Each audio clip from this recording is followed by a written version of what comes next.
So the first time I ever tried to take my own life, I was in an unfamiliar city on unfamiliar drugs. I wandered out into the streets and I got picked up and put in the drunk tank.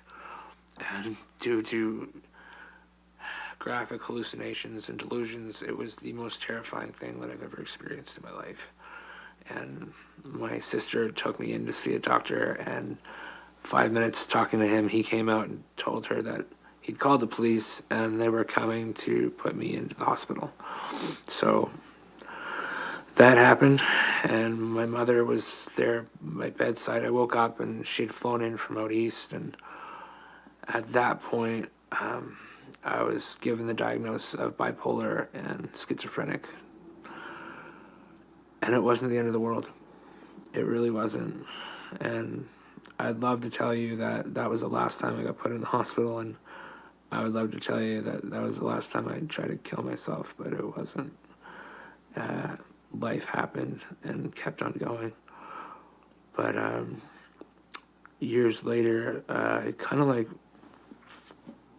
I faced my own fears, I faced my own diagnosis, and kind of got over it and met some really cool people. And they were all very open with their mental health stuff. So I kind of started helping them folks get into hospital and kind of advocate for people trying to get help. And that went on for quite a while. And we started bringing art supplies into folks, and that's pretty much where Outsider Insight was born. Just giving people that opportunity to create art while they were in the hospital. And honestly, like 6 years later from then, I'm married to the girl of my dreams. I run a Canada-wide nonprofit organization. We run a successful clothing line. I'm clean, and if I can do it, you can do it. Just the more we're open about mental health, the easier it gets for people to talk about it. And that's the first step, is you got to talk about it.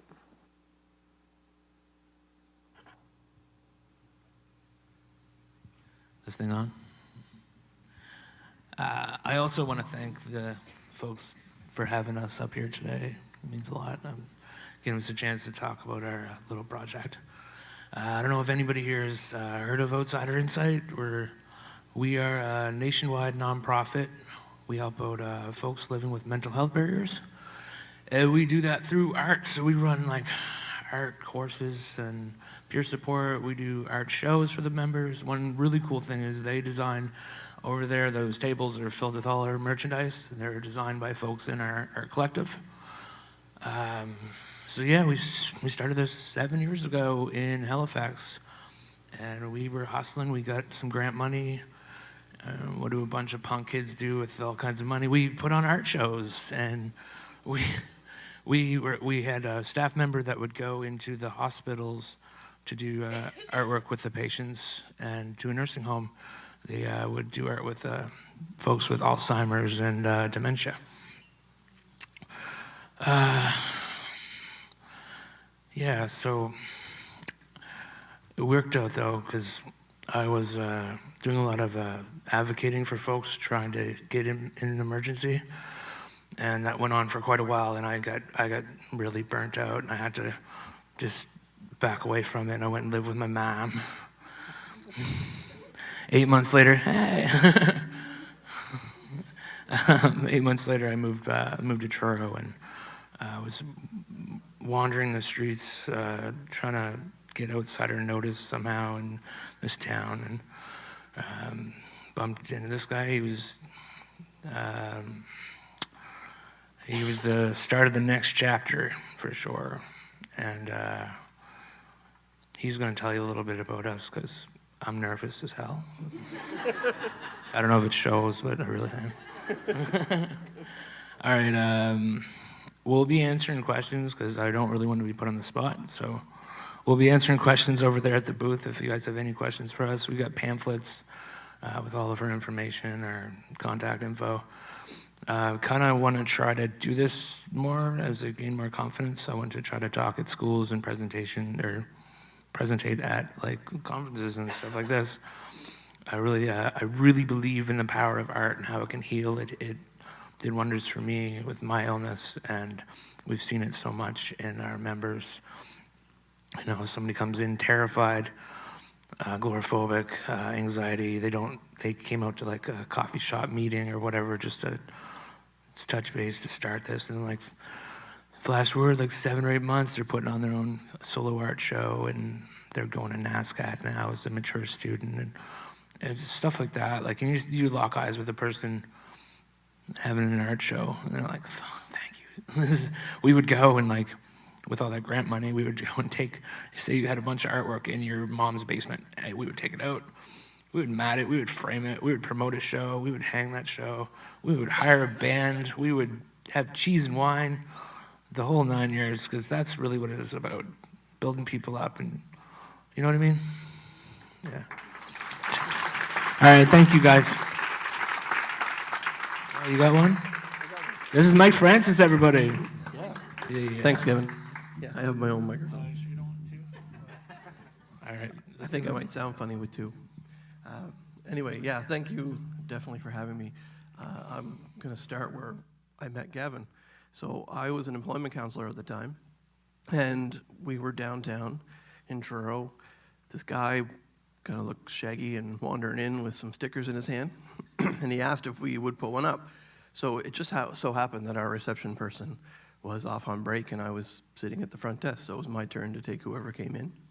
And you know, Gavin came in with his "We Support Mental Health Recovery" sticker, and he really just wanted to make sure everybody in town knew about this Outsider Insight project, and it was my first interaction with it.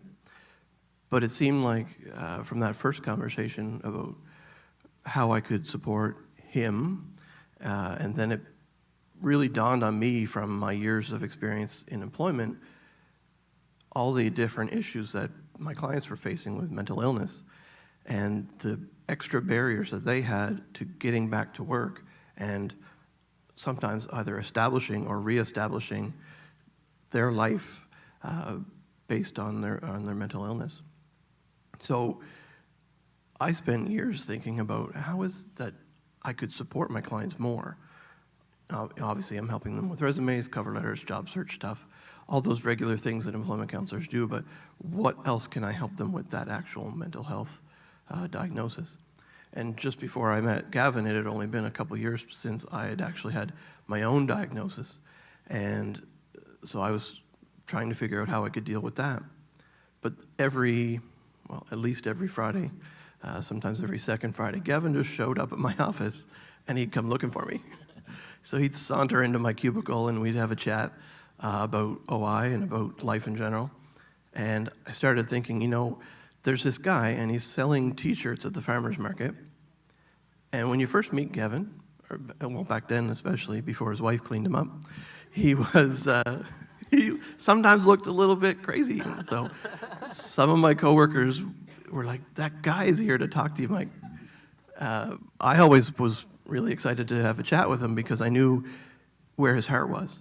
And from the moment you actually get to speak to Gavin at the farmer's market table, people always recognize that that is why they get to know Outsider Insight, is the time that they spend, even if it's only 5 minutes, 10 minutes, talking to Gavin at that table, wherever we happen to be. And they realize that whatever they're going through or whatever their loved one is going through is normal. So for me, Outsider Insight is about promoting that normalcy for mental illness, is that everybody either has mental illness, mental health issues, or they know someone and support someone and love someone with those barriers. And with the t-shirts and the sweaters and the vests and the hats and all the things that we sell to people, really we're selling our time talking to each individual, talking about their own experience with mental illness and normalizing that, those issues with people so that they feel like they can move on and that they can pick themselves up and move forward. So like Gavin said, when we do an art show, now we have a lot smaller budget with those, but we've had some wonderful businesses that have allowed us in the Truro area to come in and use their space to share people's art. And at the end of the day, that's the most important thing, is that you take somebody's artwork that they've just used, as Rachel said, you know, to just to kind of disappear from their worries and to get away. Whatever it is, whether it's anxiety, depression, PTSD, people are escaping using art. And they keep it, sometimes locked away, and we help them get it out in public. And we love when we do mixed shows where there's multiple artists, and the artists themselves can just wander the room and they can listen to people talk about the art on the walls. And nobody knows the actual artist because usually they're rookies, and they're talking away about how much they love the piece and what it does for them, what it says to them. And the artist hears all that, and they hear all that positive feedback about the work that they've done, and they see that from their own personal pain, they're developing something that touches other people. And for us, with Outsider Insight, that's what it's all about, is helping people touch others and get connected and to normalize. Thank you. Oh, yeah, okay. Could I get this mic? Also, there's one in the farmers market in Truro, but we're going to try to have them around. We have an art recycle box that folks can come and donate used art supplies to, or new or whatever. We take them to different places like the psychiatric hospital. Because, yeah, that's what we do. Thanks, guys.